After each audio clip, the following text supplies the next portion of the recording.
Pare tudo. Existe um versículo na Bíblia que revela o código divino para reprogramar sua mente. Pessoas já estão usando este princípio para vencer ansiedade, medo e pensamentos negativos. Descubra agora o método bíblico que vai renovar completamente sua forma de pensar. A psicologia bíblica, uma nova mente. Esse é o tema da pregação desta noite, em continuidade daquilo que temos pregado na série da Aliança. E esse é o dia que vai terminar, o terceiro dia, é o dia que vai terminar a série, porém, eu vou pregar essa série ainda em uma ou mais, em duas ou três partes, talvez duas ou talvez três, mas essa vai ser a primeira parte do terceiro dia, que é o que nós vamos fazer a pregação hoje, a psicologia bíblica, uma nova mente. E eu vou fazer a leitura bíblica em Gênesis capítulo 1, que diz assim, Gênesis 1, dos versos 9 a 13, diz assim a palavra do Senhor. Disse Deus, e também disse Deus, ajunte-se as águas debaixo dos céus, num só lugar, e apareça a porção seca. E assim se fez. A porção seca chamou Deus terra, e ao ajuntamento das águas, mares. E viu Deus que isso era bom. E disse, produza a terra relva, ervas que deem semente e árvores frutíferas, que deem fruto segundo a sua espécie, cuja semente esteja nela, sobre a terra. E assim se fez. A terra, pois, produziu relva, ervas que davam semente segundo a sua espécie, e árvores que davam fruto, cujas sementes estavam nele, conforme a sua espécie. E viu Deus que isso era bom. Houve tarde e manhã, o terceiro dia. Aleluia! Então nós estamos no terceiro dia da criação, falando a respeito da psicologia bíblica, e hoje especificamente falando a respeito da mente. Nós falamos da essência no primeiro dia, no segundo dia nós falamos sobre desejos e emoções, e hoje falaremos a respeito da mente, a primeira parte. Haverá outras partes que vou falar especificamente da mente, e quanto é belo, como é belo essa parte, e é o que nós vamos ver hoje na pregação. Vou fazer uma breve, muito breve revisão para nós darmos sequência do que nós já vimos, para dar, então, mais contexto para o que vamos falar nesta noite. Lembrando, então, que antes da criação, antes do primeiro dia, onde Deus disse, haja luz, a terra se encontrava vazia e em trevas. Então, no primeiro dia, haja luz, ou seja, houve o que era trevas se tornou luz. No dia 2, então houve a expansão dos ares, a divisão das águas. No dia 3, a emersão da terra, que se torna seca. E esse é o padrão da criação dos 3 primeiros dias, mas também é o mesmo padrão que Deus age no espírito do homem no novo nascimento. Então nós vimos que no dia antes do do primeiro dia, quando a terra era sem forma e vazia, nós vimos que a terra era trevas, assim como nós em Cristo éramos trevas. Quando Deus, no primeiro dia, disse, haja luz, então é quando a pessoa tem um encontro real com Cristo e ele deixa de ser trevas e passa a ser luz, mas não antes que o Espírito Santo mova sobre a face das águas e prepare, regenere esse homem, que ele venha, então, à confissão de fé, ao arrependimento e veja a glória de Deus em Cristo Jesus. Esse é o primeiro dia, a essência. Lembrando que, mesmo depois de regenerado, a essência do homem está envolta de águas, ou seja, a pessoa está convertida, mas ainda tem a sobrecarga do pecado, da mente, e uma série de coisas, que é o que nós já vimos. No dia 2, quando existe a expansão do firmamento e a separação entre as águas, nós vimos que os céus, o vento, está relacionado aos desejos e as águas relacionado a emoções. É o que nós já vimos isso. Então, a partir do momento que a pessoa nasce de novo, Deus recria novos desejos e novas emoções. Quer dizer, a mente daquilo que está imerso em águas vai sendo transformado. Ok? É o que nós já vimos. Então, Aqui é um paralelo, então, que nós vimos o primeiro dia sobre a nova vida espiritual que Deus estabelece no nosso espírito. Desde o segundo dia, Deus recria e transforma pela nova vida espiritual em nós novos desejos e novas emoções. E hoje nós vamos ver uma nova mente. E lembrando, hoje falaremos a respeito da psicologia bíblica, uma nova mente. Vamos com bastante calma para entendermos da onde as coisas vêm, porque não é tão óbvio. E a palavra de Deus, ela é toda interligada. E quando a gente medita e a gente para meditar e a buscar do Senhor, a gente começa a entender coisas que o Espírito Santo nos revela, porque a Bíblia é um livro selado, como vai falar em Isaías, que se dá ao profeta, se dá à pessoa e ela não pode ler, porque é um livro selado por dentro e por fora. Mas quando Cristo veio, ressuscitou e nos deu o Santo Espírito, o selo foi aberto, que está escrito lá em Apocalipse. Para quem? Para o cristão que tem o Santo Espírito, lê a palavra e o Espírito Santo testifica no seu espírito a verdade de Deus. Então, quando você leva as coisas no sentido teológico, no sentido rígido da gramática, muitas vezes você pode falar assim, não sei, é o que as pessoas podem falar. Mas, se você é um fiel cristão e medita na palavra, você vai orar ao Espírito Santo, o Espírito Santo vai testificar para você, sim ou não, se isso é verdadeiramente uma relação verdadeira que se aplica ao seu coração. Por quê? Porque o Espírito Santo ministra a sua verdade do nosso espírito. E todo o meu trabalho aqui é mostrar isso que o Espírito Santo me trouxe, me mostrou na palavra, e a aplicação disso, como se dá no nosso coração e como isso transforma a sua posição de ver a sua vida em Cristo Jesus completamente depois que você entende a sua natureza em Cristo Jesus. Tá bem? Então vamos lá, versículo 9. Nós vamos ver nós vamos ficar nesse versículo hoje, nessa primeira parte da aplicação. Nós vamos ver então da onde surgiu a relação que eu vou fazer aqui. Sérgio, como é que você chegou à relação de que a mente está relacionada ao versículo 9? Muito bem, é isso que nós vamos responder hoje e é isso que eu vou demonstrar. Vamos ler o versículo 9 que diz assim: Disse Deus, também Deus, ajunte-se as águas debaixo dos céus num só lugar e apareça a porção seca, e assim se fez. Então lembrando, na criação, especificamente na criação, nós vemos que, de forma literal, a terra se forma vazia, trevas. No primeiro dia, a essência que era trevas passou-se a ser luz. Depois, a expansão, a expansão dos ares e a divisão das águas. E aqui, o que que acontece? A essência, que é luz, ainda está envolta de águas. Já existe expansão, já existe divisão de águas, mas a essência, que é a terra, que é o que eu disse que é a nossa natureza, está submersa. E Deus está dizendo o que aqui nesse versículo? Que a parte seca, a parte da terra, emerja entre as águas, então estabeleça o que nós vemos hoje. A atmosfera com 70% da superfície envolta de água e os outros 29% terra. Essa é a distribuição que nós vemos.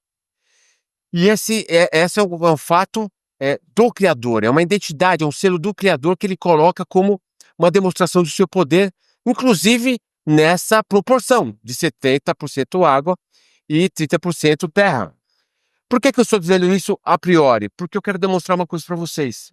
Que o homem, que é gerado do pó da terra, ele também, em alguns aspectos, vai refletir a fonte de onde que ele vem do pó da terra. E o Criador, o Senhor Deus, que cria as proporções na natureza, tem uma proporção também entre a relação da terra e do homem. Em qual sentido? A terra é formada da sua superfície de 70% e de 30% de terra. O homem é formado de quê? 70% de água. 70% de água. É o que eu vou mostrar aqui para vocês. Olha, na superfície terrestre, cerca de 71% do planeta da Terra é coberto por água, formando oceanos, mares e lagos. A composição hídrica do homem, O corpo humano é composto por cerca de 60 a 75, isso vai variar da idade, do momento de vida da pessoa. O homem, variavelmente, pode ter entre 65 e 70% de água, né? Então, a nossa composição. Isso você vai dizer assim, Sérgio, mas isso é uma comparação de, de laranja com banana, porque as águas da superfície não é o que compõe a essência da Terra, né, do planeta. E quando a gente fala de água, 70% de água no homem, a gente está falando da composição do homem. Alguém poderia refutar isso. Mas veja só, não se trata de comparar elementos arbitrários aqui, mas observar padrões intencionais em obras do mesmo autor. Quer dizer, o Senhor está criando. E o Senhor cria toda a sua criação traz um ensino por trás da forma como foi criado. Então, quando a gente olha para a natureza, nós vemos a respeito de Deus, da sua glória, e nós também nos compreendemos também a respeito da natureza. Por quê? Porque o Criador é o mesmo.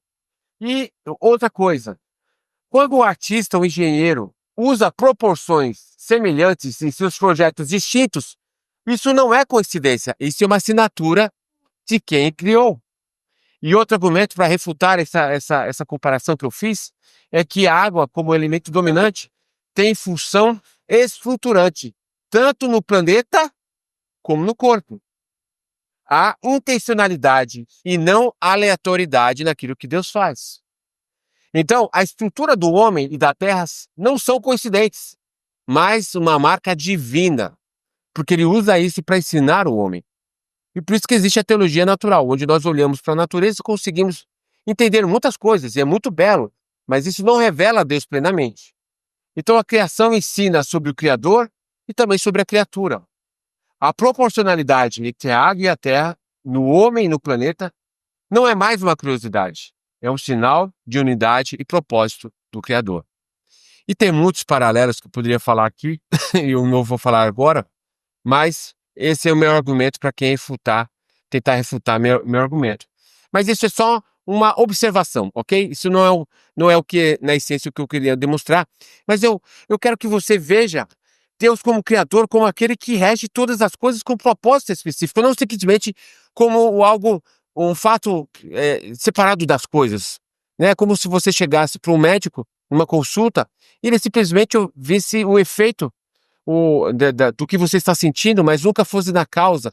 Ele nunca avaliar você como todo. Então, quando nós nos aproximamos diante de Deus como Criador e partimos do princípio de que Ele é o Senhor de todas as coisas e faz para a sua glória, a nossa perspectiva muda completamente. Muito bem. Havendo dito isso, vamos agora voltar para o versículo 9 e fazer a abertura das coisas que eu e você precisamos ver, meditar e compreender para termos a mesma visão no que se refere ao terceiro dia, fazer menção à mente do homem. Tá bem? Muito bem. Disse Deus também: ajunte-se as águas debaixo dos céus, num só lugar, e apareça. Esse verbo aparecer em hebraico tem nuances de tradução conforme o stem, um termo técnico dentro do hebraico. Não vou entrar em detalhes aqui, mas eu vou ser bem simplista para dizer o seguinte: esse verbo conjugado como aparecer realmente é aparecer. E o que está por trás desse verbo aparecer? Está efetivamente em aparecer, então se mostrar, né? Porque o que está sendo tá aparecendo? A parte seca, que se torna seca, estava submersa em águas. Então, o que acontece? Ela emerge, certo? Ela emerge, ela surge, ela sobe de baixo para cima e forma o quê? A porção seca. E assim se fez. Isso é importante notar. Por quê? Porque lembrando aqui os detalhes da criação, pensando agora da estrutura como Deus cria e o paralelo como ele faz na nossa alma quando nós nascemos de novo. Você está lá em trevas, e então o Espírito Santo paira sobre a sua mente, sobre as suas emoções, sobre a sua vontade, e convence você, até o ponto que Deus diz, haja luz, você se arrepende, você vê a glória de Deus, se vê pecador, e a sua essência, que antes era trevas, agora passa a ser luz. Mas as suas emoções e vontades estão ainda turbulentos e você continua uma vida confusa, mas uma coisa você sabe. Você começa a discernir entre o bem e o mal. Você não sabe explicar. Você fala assim, não sei. Isso não tá certo. Isso tá certo. Porque é a marca do Espírito Santo de Deus em você. Esse no primeiro dia. No segundo dia, Deus começa a criar, então, a desenvolver em você novas emoções e nova vontade. E agora, no terceiro dia, aquilo que era luz, que estava imerso ainda em águas, começa o quê? A emergir, a surgir, a subir e finalmente aparecer. Aparecer o quê? A mente revelada, uma mente esclarecida, uma mente iluminada, que agora não está submerso em emoções e desejos ainda que eram resquícios das trevas, porque está sendo regenerado, né, no segundo dia. Então, no terceiro dia, a sua essência é a figura do paralelo da criação. A sua essência que estava imerso nesses pensamentos, nesses emoções e desejos, emerge, sobe. Como que essa essência sobe? Ela sobe no conhecimento de Deus, no conhecimento da glória de Cristo, conhecimento da palavra. À medida que o Espírito Santo ministra no Espírito, existe um crescimento. É por isso que vai falar lá em 1 Pedro, como recém-nascidos desejai puro leite espiritual. E é esse leite, é a palavra de Deus que vai trazer com que antes, quando você veio das trevas, você estava confuso das suas emoções e vontade, você não tinha discernimento claro ainda, mas o Espírito Santo testificava para você o que era certo e o que era errado. Agora, com o conhecimento da palavra, aquilo que estava submerso passa a surgir, a aparecer, a subir, a emergir, que é a sua mente no conhecimento de Cristo e da palavra pelo Espírito Santo de Deus. Certo? Outro paralelo aqui para nós entendermos bem esse ponto. Você vai perceber o seguinte: no dia zero, antes do primeiro dia, a trevas, emoções e desejos é uma confusão, é um caos, é um caos. Então, no primeiro dia, novamente, se torna luz, a essência, mas ainda a confusão, a confusão nas emoções, nos desejos. No segundo dia, nós temos as emoções e vontade renovadas por Deus. E quando finalmente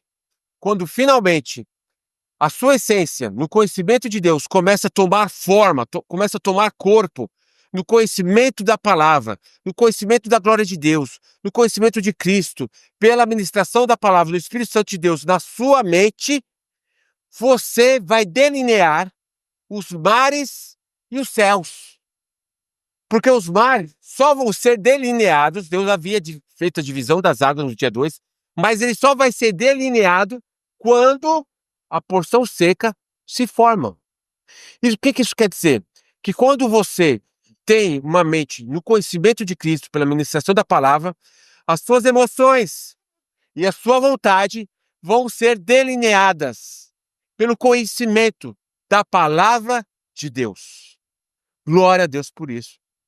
E por que isso é importante? Porque isso vai fazer toda a diferença na vida do cristão. O que é uma vida sem Cristo? É uma vida largada como vimos lá já realmente em outras pregações, Efésios 2, que as pessoas seguem o curso desse mundo sobre a vontade dos seus desejos, da carne, da sua mente, sendo conduzidos pelo Espírito da potestade dos ares que leva à desobediência. Isso é a vida de trevas. Agora, com a sua mente elevada no conhecimento de Deus, você está na condição de andar no Espírito e exercer domínio sobre as suas emoções e sua vontade pela mente renovada no conhecimento de Cristo. Essa é a diferença do poder do Evangelho no cristão. Marcado pela palavra e pelo Espírito Santo de Deus.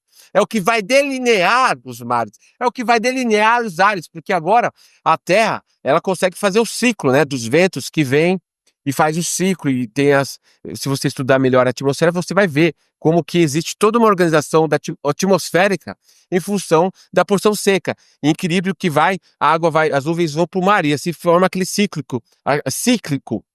aquele ciclo que eu já falei, mencionei outras vezes. Quer dizer, a porção seca que vai dar esse equilíbrio em toda a questão atmosférica e da formação dos vales.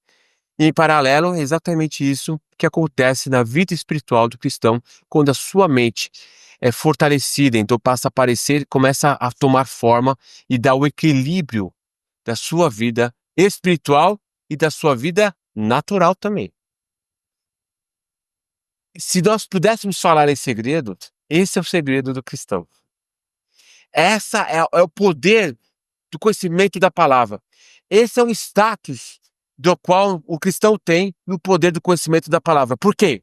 Porque a mente, dentro dos três principais pontos da nossa alma, desejo, emoções e mente, a mente é a mais importante. É a mente que vai sendo renovada, ou seja, deixou de ser trevas, passou a ser luz, mas precisa crescer, precisa ser fundamentado na fé, precisa ter conhecimento íntimo com Cristo. E à medida que essa mente é elevada, consequentemente, suas emoções e a sua vontade são dominadas, delineadas pelo poder do conhecimento da palavra na mente. Glória a Deus por isso. Que nós vamos ver na prática, não hoje nessa pregação, mas na próxima pregação nós vamos ver qual que é a consequência poderosa que nós temos em Cristo Jesus por entender isso e aplicar isso na nossa vida. Ok? Muito bem. Tendo explicado esse paralelo, vamos seguir então os detalhes que eu quero mostrar. Você fala assim, mas Sérgio, eu não estou convencido, Sérgio, eu não estou convencido. Muito bem, vamos lá, eu vou dar respaldo bíblico para mostrar para você que isso tem respaldo bíblico, tá bem?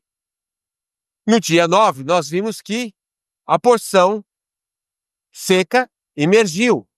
Ou seja, o que isso significa na prática?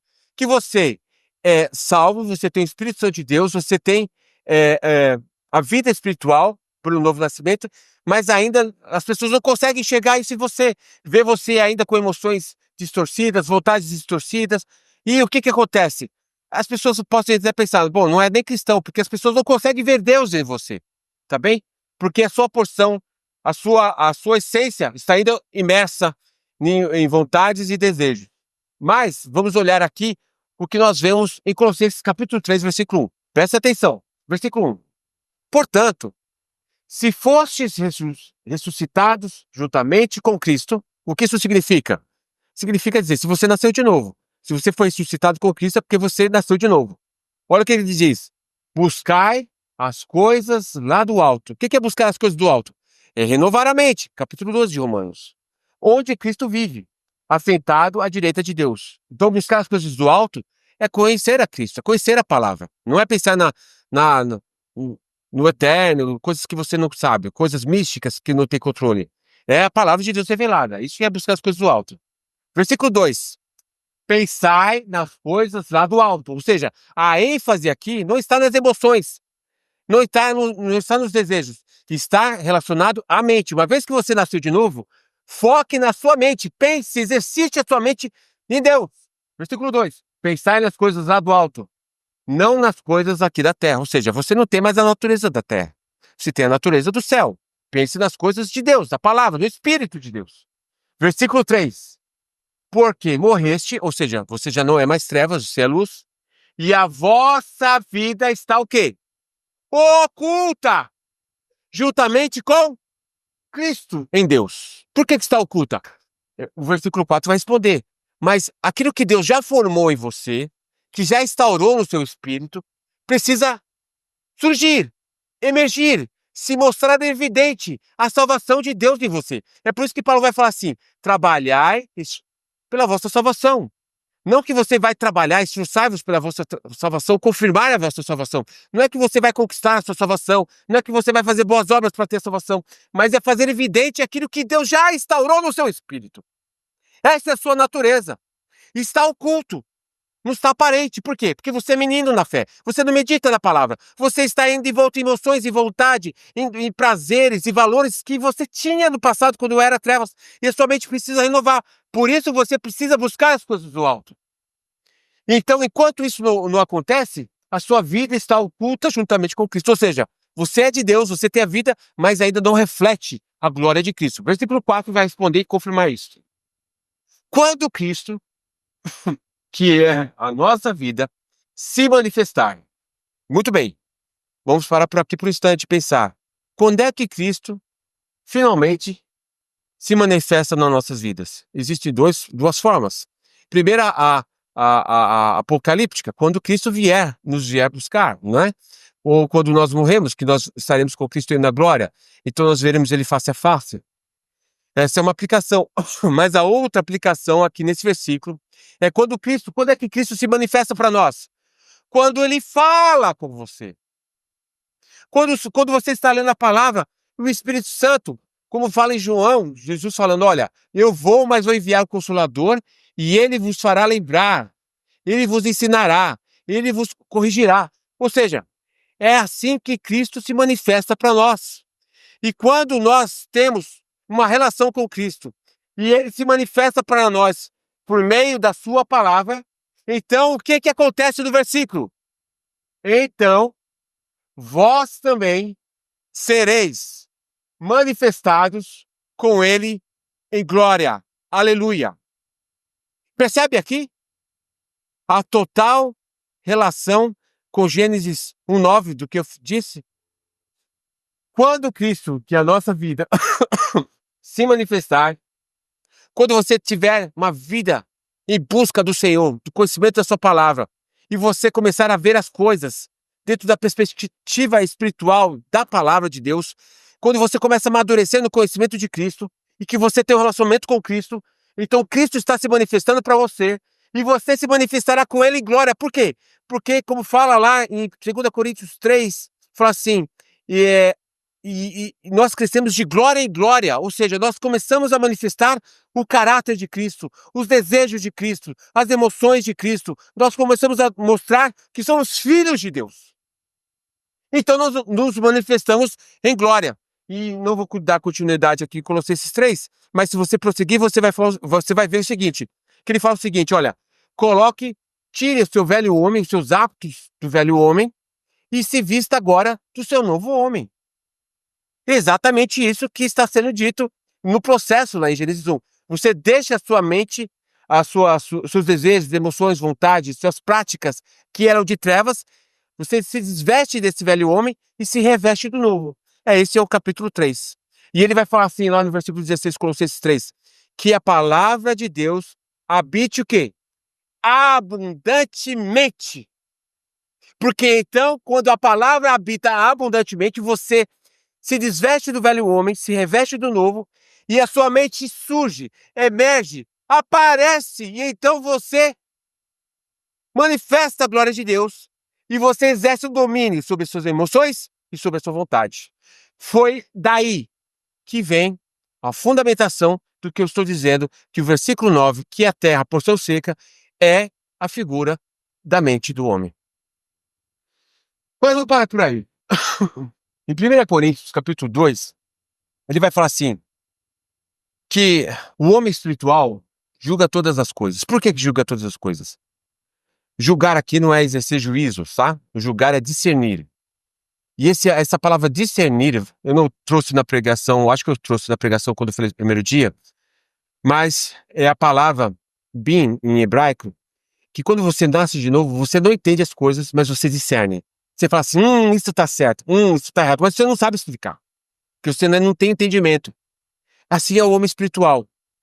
À medida que você nasceu de novo, você começa a ter esse discernimento. No começo, bem fraco no começo.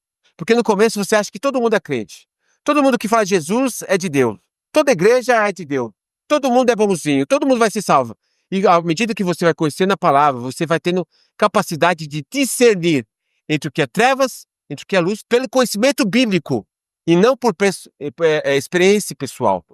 Né? A gente não interpreta a Bíblia por experiências pessoais. mas pelo conhecimento da palavra.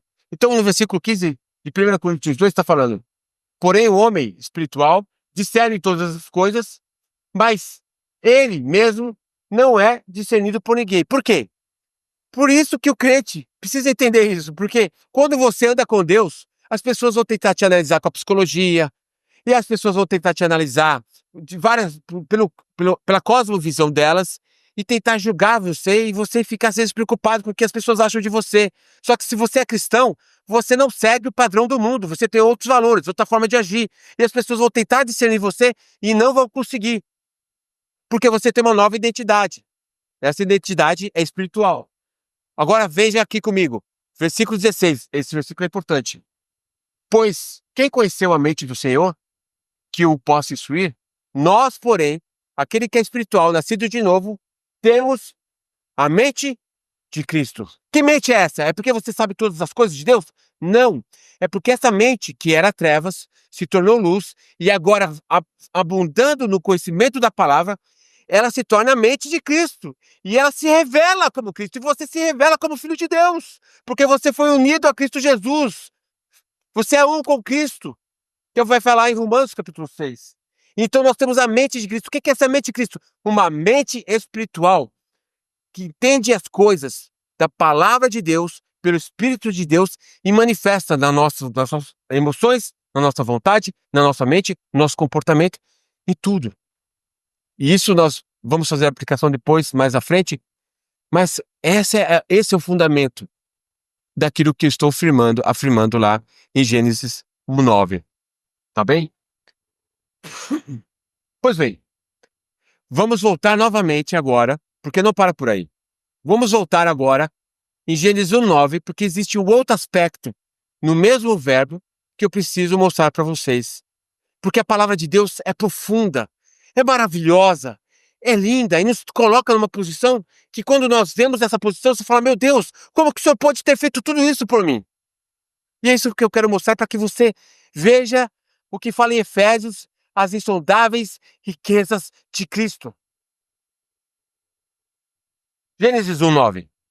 Disse também Deus: ajunte-se as águas debaixo dos céus, num só lugar, e apareça.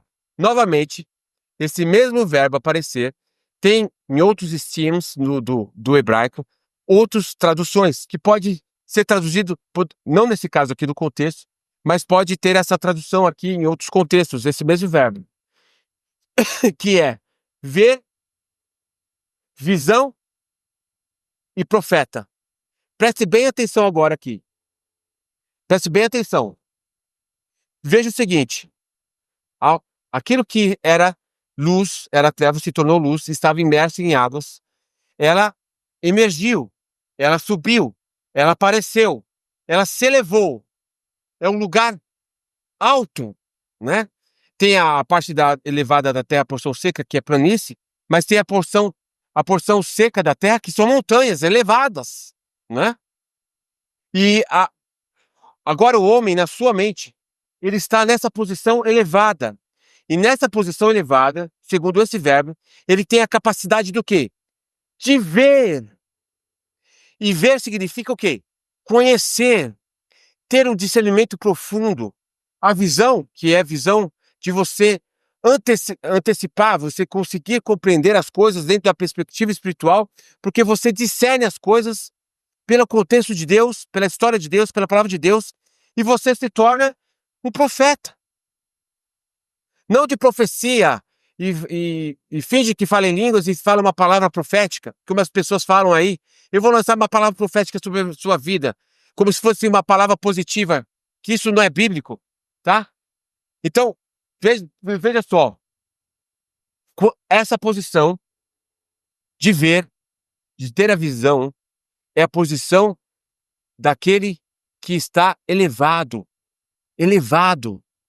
E o que está sendo elevado aqui? É a mente. Quando a mente é elevada no conhecimento de Deus, você começa a ver aquilo que ninguém vê. E o que você vê?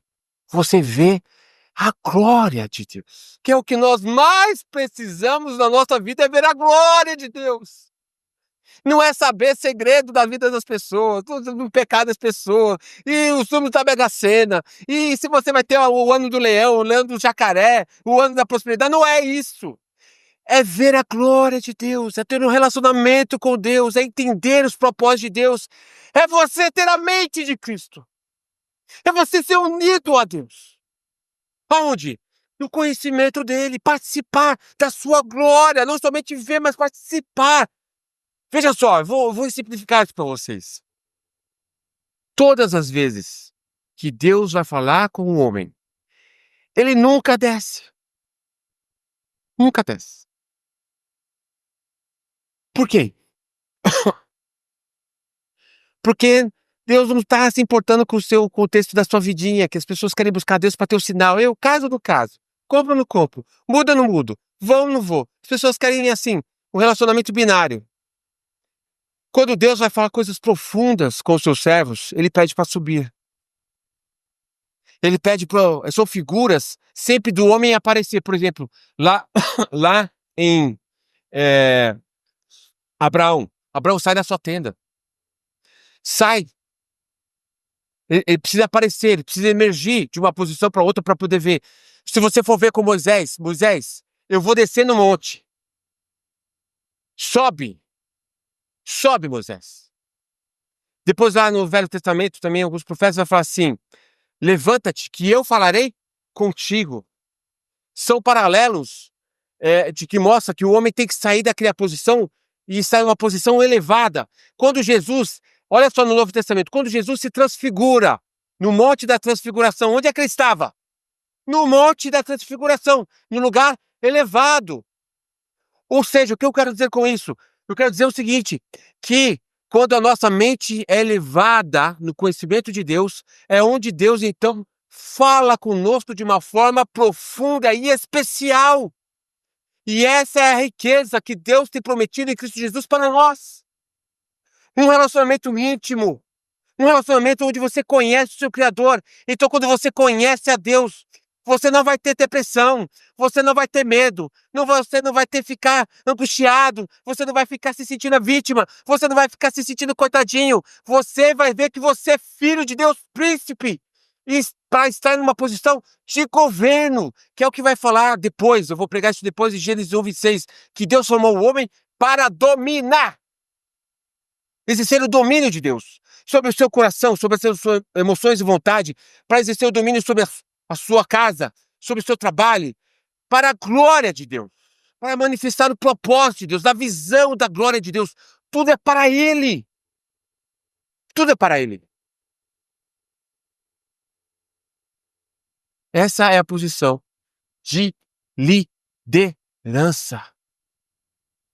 Lá em Isaías 29 vai dizer assim, que os profetas vêm e não guardam, e que os líderes vêm, é um paralelo de um versículo, dizendo o seguinte, esse versículo para se referir ao seguinte, aquele que vê é aquele que é líder. Uma empresa, de um presidente, de um CEO, é o cara que tem a visão. Talvez ele não saiba fazer nada na empresa, mas ele tem a visão do negócio. Ele contrata pessoas para fazer para ele. Porque ele tem a visão. Ele vê além do que as pessoas veem. Ele vai lá e ganha dinheiro. E as pessoas servem ele. É exatamente isso a posição que Deus nos eleva na nossa mente no conhecimento dele. Deus nos eleva para exercer o domínio, para sermos líderes. Não para a nossa glória, mas para a glória dele. É por isso que quando eu preguei lá em 2 Samuel 7, nos deu um grande nome, é exatamente isso. Deus nos chama para ter um grande nome, para ter descanso, para ter família, trono, reino e trono. Por quê? Porque essa é a visão de Deus para nós. Posição de liderança para quê? Para que Deus seja glorificado em nós. Nós manifestemos a glória de Deus em todos os aspectos da nossa vida. Esse é o segundo ponto. Nós vamos ver mais o desdobramento disso de forma prática na próxima pregação. Vamos ver então como é que Paulo vai orar. Como é que Paulo ora e vai refletir esse conceito aqui? Vamos lá. Em Efésios, capítulo 1, versículo 16, ele fala assim: não cesso de dar graça por vós, pelos aqueles que tinham nascido de novo, fazendo menção de vós nas minhas orações, Paulo orando. E o que ele ora? Para que o Deus de nosso Senhor Jesus Cristo, olha o que ele pede, o Pai da glória, vos conceda o quê? Espírito de sabedoria e de revelação, no pleno conhecimento dele. O que é isso?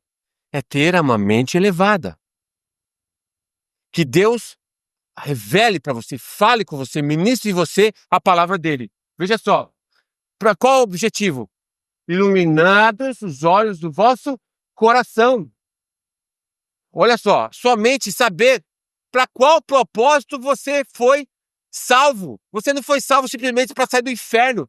Você foi salvo para exercer o governo de Deus na sua vida, na sua casa, no seu trabalho, e que o nome de Deus seja glorificado em tudo que você faz. E ele fala, iluminados os vossos olhos, o vosso coração, ou seja, a sua mente ser iluminada, para qual objetivo? Para saber qual é a esperança do seu chamamento. Nosso chamamento não é aqui na terra. Nosso chamamento é do céu, mas quando estamos aqui na terra, nós temos trabalho a fazer para a glória de Deus. A qual a riqueza da glória da sua herança nos santos. Em Filipenses, vamos ver o que Paulo ora novamente? E também faço esta oração. Que o vosso amor aumente mais e mais em pleno conhecimento e em todo entendimento. Ou seja, a elevação do conhecimento de Deus não te faz um PhD, tá bom? Espiritual. Mas ele transforma também o quê? As suas emoções.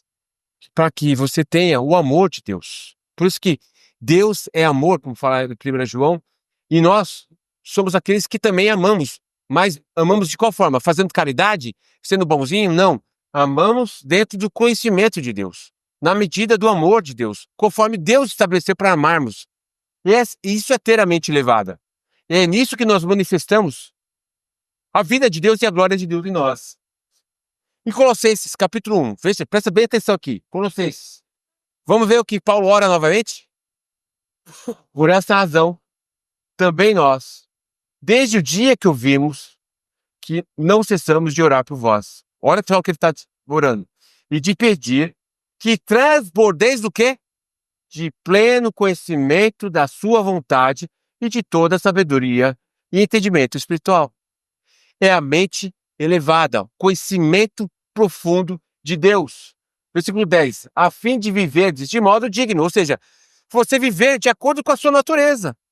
Se você é trevas, viva trevas, não fica no meio do caminho.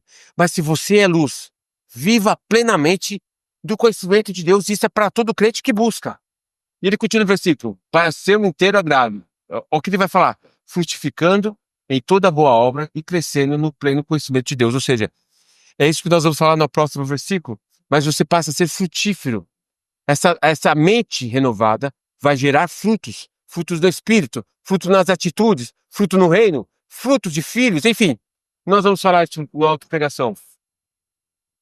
E outra coisa, versículo 11, Colossenses 1:11, sendo fortalecidos com todo o poder.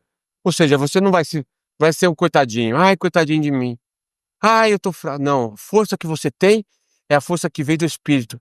Porque a alegria de Deus é a nossa força. Você está alegre com Deus, você tem satisfação em Deus, você vê a glória de Deus, você é um homem forte, uma mulher forte. Porque a sua força vem do Espírito de Deus, do conhecimento dele. Segundo a força da sua glória, em toda perseverança e longanimidade, com alegria. Aleluia. Muito bem. O que nós já vimos até aqui, nós vamos concluir em breve. A porção seca, a terra seca, representa a mente do homem. E eu fundamentei aqui o porquê disso, que é os pensamentos do homem. A parte mais importante, mais importante do homem, não as emoções, não são os desejos, é a mente. Por que o diabo quer dar entretenimento para o povo? Porque quando você está lá, entretido, em jogo, em qualquer coisa que você faz, novela, filme, e qualquer coisa de entretenimento, viajar, qualquer coisa que tire você para viver sempre alegre numa uma coisa superficial, aquilo rouba a sua mente de estar conectado com Deus, de viver para Deus. Ah, Sérgio, não pode viajar, não pode ver isso, não pode... Tudo com sabedoria. Posso todas as coisas, mas dentro me convém. Se aquilo toma todo o seu tempo, se a sua mente está vaga, você está pecando com Deus. Porque é do pensamento, a sua mente é a parte mais importante. Você precisa cultivar essa mente com a palavra de Deus, que a palavra habite em vós ricamente, meditar na palavra, memorizar a palavra, orar a palavra e estudar a palavra, para que a sua mente seja enriquecida, porque quando você está cultivando a sua mente, você vai experimentar o poder do Espírito Santo de Deus abrindo os seus olhos para que sejam iluminados e veja a glória de Deus. E a sua vida transforma. Não é método que transforma a vida das pessoas. Não é jejum de 21 dias. Não é tática 1, tática 2. É relacionamento com Deus. Não é ir para seminário. Ah, eu preciso ir para o seminário. Se você for, vá com cautela, estude a palavra. Mas tudo que você fizer, faça para a glória de Deus, buscando a Deus. Não é tática, não é método que vai transformar a sua vida. É o conhecimento de Deus. Por isso a importância que você deve dar à sua mente. Preste atenção. Quais são os tipos de pensamento que vêm na sua mente? Tem pensamentos que vêm do coração, carnais, que vão tentar fazer você pecar, que é a natureza do seu velho homem. Tem pensamentos que são dardos do maligno, vai tentar te roubar a fé, te colocar medo, te colocar ansiedade, te colocar em depressão. Aí você ouve aquela voz e você acredita, e você cultiva, aí você fica em depressão. Guarde a sua mente. Por isso que vai falar em Provérbios capítulo 4. Tudo que tem que guardar, guarde o seu coração. É nesse sentido. Sua mente é algo mais importante. É ela que exerce domínio sobre as suas emoções e vontades. E é lá, e eu vou pregar isso em outra parte, que nós realmente adoramos o Senhor. Quando nós vimos aqui para adorar no culto, só é um reflexo do interior. Às vezes as pessoas estão lá cantando e adorando ao Senhor, levantam as mãos, aquela cara, você fala, meu Deus, que homem espiritual, que mulher espiritual, mas a sua mente está podre. Por isso que Deus sonda os corações. É na mente que nós adoramos. E é isso que nós vamos ver em outra oportunidade. A mente que se eleva no conhecimento de Deus traz equilíbrio entre emoções, vontade e mente. É aí que você sente a descanso de Deus, a paz de Deus, a vida de Deus. Porque uma mente que está elevada no conhecimento de Deus, pela revelação da palavra no Espírito, é uma pessoa, um homem que vai ser bênção.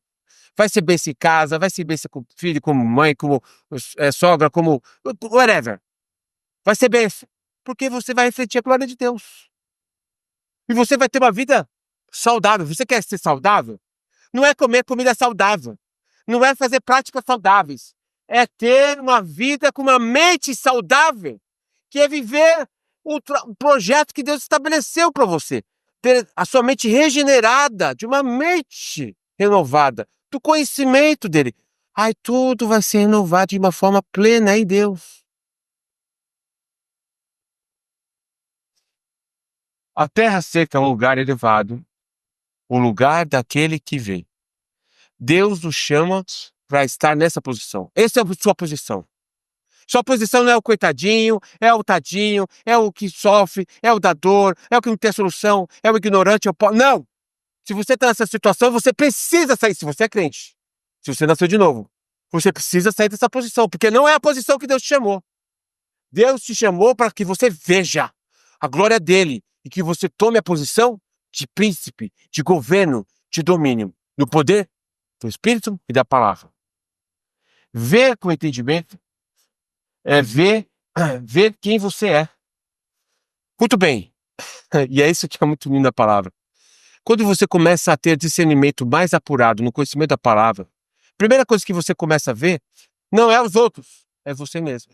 Você começa a discernir os seus pensamentos, você começa a discernir a sua vontade, a sua emoção, as suas intenções, os seus propósitos. E a palavra vai te confrontando. E aí você vai se amoldando a palavra. Então é nisso que você começa a ter uma definição mais clara a respeito de você mesmo. E você fala assim, eu estou errado, eu preciso mudar. Porque não é isso que a palavra diz a respeito de mim. Então você muda em função da palavra de Deus.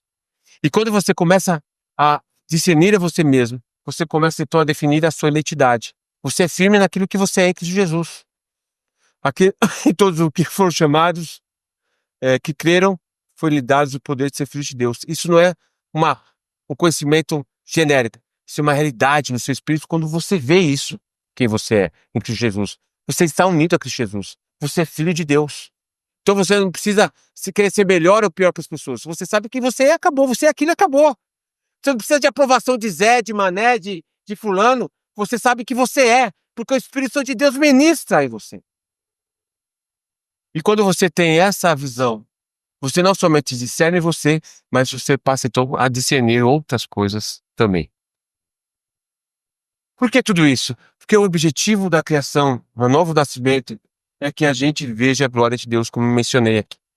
Deus tem prazer em se revelar para nós. Deus nos chamou para que nós estejamos juntos. Por isso que Ele mandou a Cristo, por isso que Ele desceu para falar por meio de Cristo.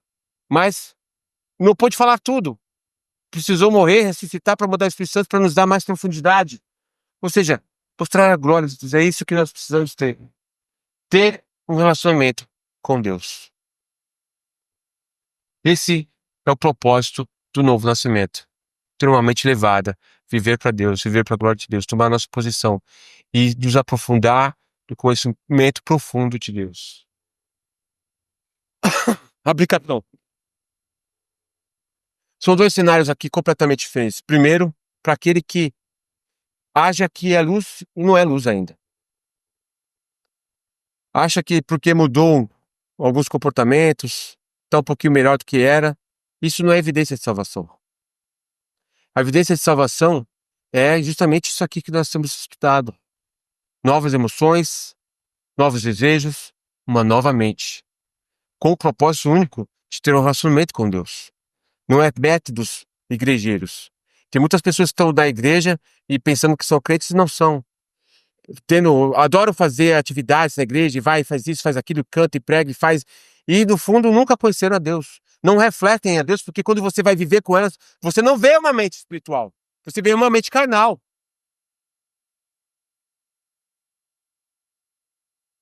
Essa é a primeira aplicação. E a segunda aplicação é que se você realmente nasceu de novo, você teve um encontro com Cristo Jesus, esse é o tesouro que Deus tem lhe concedido para que você tome a posição em Cristo Jesus de buscar aquilo que o Senhor designou para você. E se você buscar isso, se você se dedicar nisso, é Provérbios capítulo 2. Então entenderás o temor do Senhor. E o Senhor tem reservado tesouros para esses. E é isso que Deus tem reservado para você. Vamos orar. Se você gostou da pregação, curta, se inscreva, compartilhe para que a gente possa alcançar mais pessoas com o Evangelho. Deus abençoe.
Me faz ouvir a tua voz, atender ao teu chamar, ver tua palavra em mim, mudando meu viver. Do alto céu, da imensidão, do trono do Senhor, me faz contemplar a ti, tua glória em salvação. Deus está te ouvir, fala. Deus está te ouvir, fala, Senhor. Fala o meu Jesus no meu coração. Meu coração.